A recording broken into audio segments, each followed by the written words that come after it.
E aí, pessoal do YouTube, sejam bem-vindos a mais um vídeo nesse canalesco enxadrístico. E no vídeo de hoje, prepara o teu coração que o Rio Chess Open tá pegando fogo. É fogo, fogo, brasa. E hoje eu vou trazer uma partida assim que chocou não só o Brasil como o mundo, de um gênio brasileiro, um prodígio de apenas 11 anos de idade, o Matias Casalaspro, enfrentou na noite de ontem o fortíssimo e terrível grande mestre uruguaio Alejandro Hoffman, de 2.477 de rating, uma partida no ritmo clássico, 1h30 para cada jogador, 30 segundos de incremento por lance, e o que aconteceu aqui é um espetáculo completo. No final do vídeo, eu trago a precisão e os resultados de quem lidera o Rio Chess Open nesse momento. Mas eu aviso, te segura na cadeira, prepara a pipoca e vamos ao espetáculo que aconteceu em solo brasileiro agora.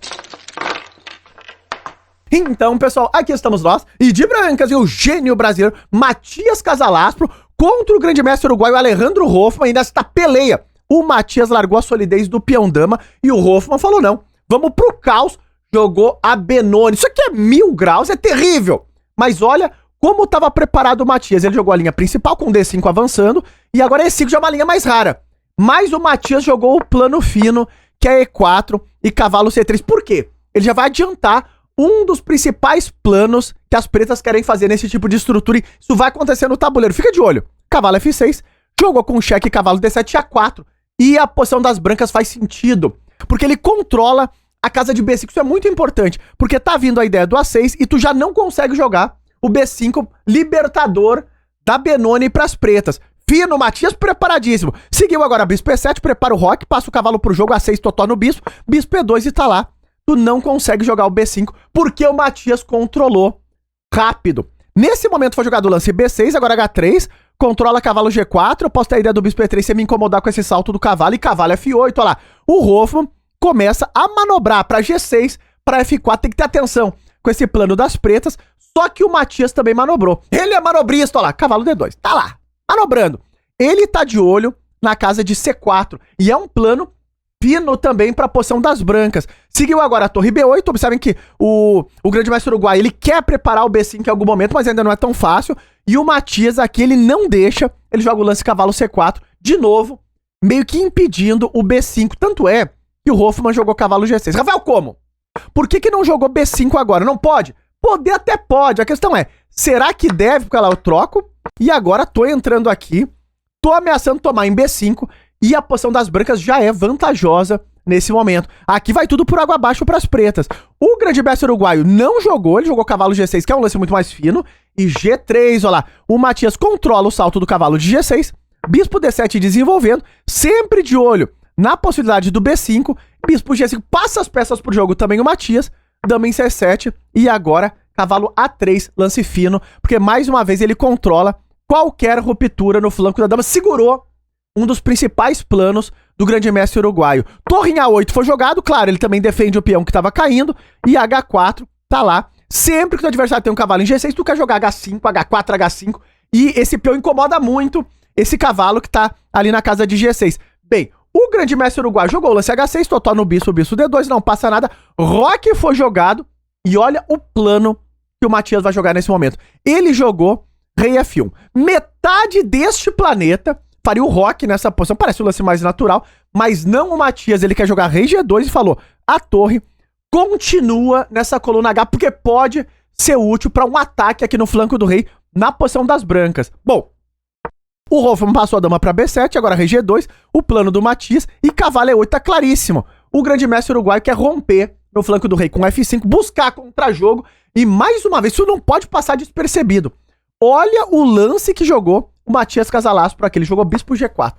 É muito fino o lance, porque, claro, ele defende a ideia do F5, mas é muito mais do que isso. Esse lance traz uma ideia estratégica muito refinada de tirar um zagueiro muito importante da posição das pretas, que é o bispo de D7. Isso não tem como ser impedido. Veio a troca e agora observem como as casas claras ficam muito mais fracas, inclusive a casa de F5, eu posso trazer esse cavalo para F5 e a casa de C6 também, porque o bispo segurava essa casa, é importante, e o Matias vai tentar utilizar isso em algum momento. Olha como segue a partir daqui. Cavalo F6, totó na dama, dama em E2, trouxe a torre pra coluna, é normal também. H5, que já tava meio engatilhado, o cavalo em F8 e agora F3 controlando tudo e preparando talvez o plano de G4, G5, e se tu tomar aqui, já vem H6 e a torre tá no lugar certo, na hora certa, com o rei G2 e a torre em H1. A posição é caótica. Torre B8 foi jogar de novo. Ele fica de olho no B5, mas não é tão fácil de jogar, e o Matias volta o cavalo pro jogo no momento certo, é um lance fino, utilizando de novo a casa de C6, olha lá. Porque se tu jogar B5, eu posso tomar ou até entrar cavalo A5, cavalo C6 direto, e o cavalo é promovido a Pégasus. Terrível. E tem outro plano que ele vai botar em campo, que é a casa de F5, olha lá. Jogou cavalo D7, esse lance é um lance defensivo. O grande mestre uruguaio, ele vai preparar a ideia de dama C7, torre B7, cavalo B8, pra segurar a casa de C6. Observem que a troca dos bispos foi terrível pras pretas. E agora cavalo D1 pra passar o cavalo pra F5, que tudo faz sentido. Dama C7, olha lá. O Matias vai entrar com o cavalo em F5 e observem que o grande mestre uruguaio, ele vai controlar a casa de C6. A posição é sólida das brancas. O cavalo tá bem firme aqui com B3 que o Matias já jogou. G4 foi jogado e tá lá. Ele tá preparando o G5.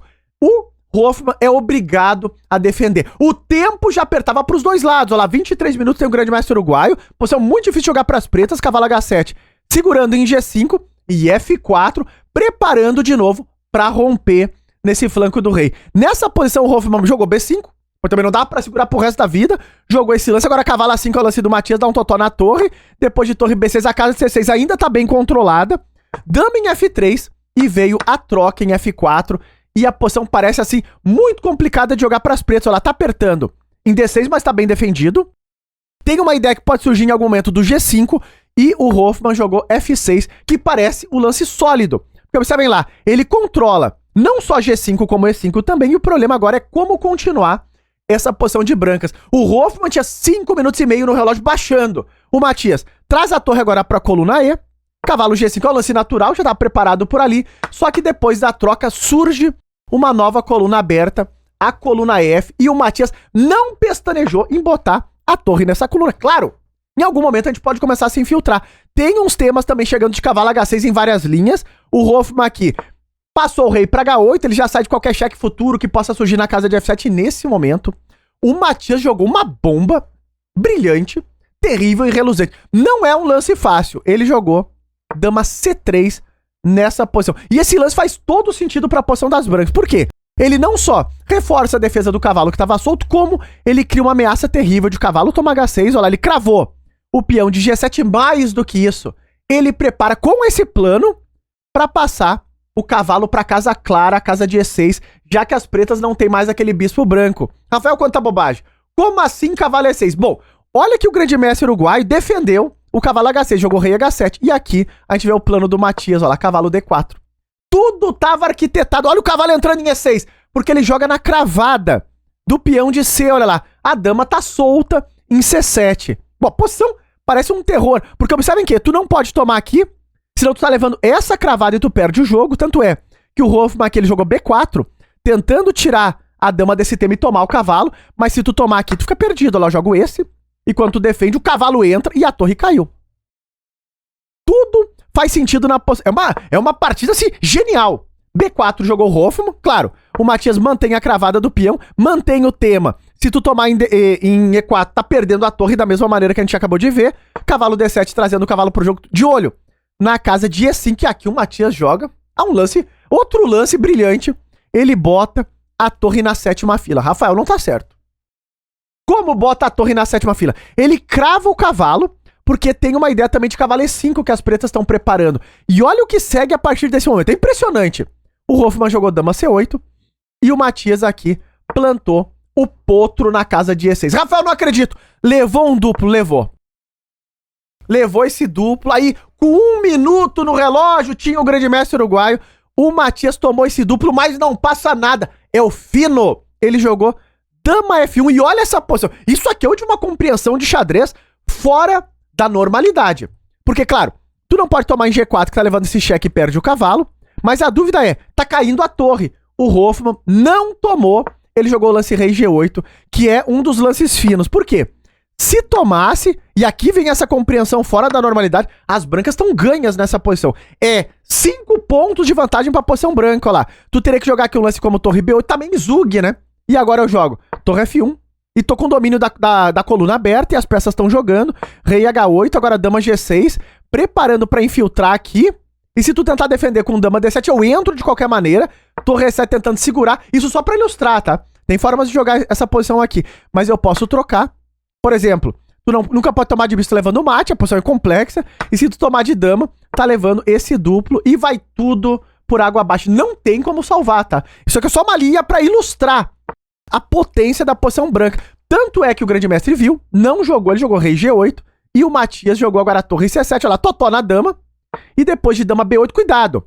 Tem uma ameaça aqui de desviar a defesa da torre, só que o Matias jogou o fino da vez, que é dama F5, porque se tu tomar aqui, eu tomo com cheque, tu tá perdendo todo o material do mundo, teu rei tá exposto, e nesse momento, o tempo do Hoffmann caiu em uma posição completamente perdida. Fica de olho nesses momentos finais do tempo do grande mestre uruguaio caindo, numa posição que marca aqui 6 pontos para as brancas. Já não teria como salvar de nenhuma forma essa posição de domínio que colocou aqui o jovem e genial prodígio brasileiro Matias Casalaspro. Fica de olho nessa posição. Rafael, como poderia seguir aqui? Bom, um lance que parece natural é jogar bispo E7, ó lá, pra cobrir essa coluna que tá aberta, mas agora tu leva a torre F1, e as ameaças são muitas, tá? Com esse domínio aqui na coluna, bispo F6 tentando bloquear, e agora tu leva esse cavalo C4, que é uma bomba terrível, porque eu toco a torre. Por exemplo, se tu voltar, eu posso trocar e depois cai D6 com duplo, e o mais natural que acontece é trocar os cavalos, de novo tu fica perdido, porque tu leva torre, toma G7, bispo por, cheque, e isso aqui não é Matias com tomates, não. Isso é Matias com tomates, fim de jogo. E tá no ar a precisão desta peleia. Observe que o Matias fez ele próximo de 91%, mas jogou como uma máquina terrível. Aqui, um dos erros da partida, a troca dos bispos de casas claras. Não era fácil jogar para as pretas, já essa posição, uma posição sofrida. Mas fica de olho nos resultados atualizados do Rio Chess Open nesse momento. Na liderança, nós temos o grande mestre Darcy Lima, isolado, meio ponto na frente dos demais jogadores. E na segunda posição, o jovem talento, de apenas 11 anos de idade, Matias Casalaspro. Seguindo lá os top 5, Iago Labussieri, o Fier vem na quarta colocação e Juliana Teral. Seguimos de olho nos detalhes do que tá acontecendo lá no Rio, nesse grande torneio. E se tu gostou da análise da notícia, não esquece de likear e até os próximos vídeos.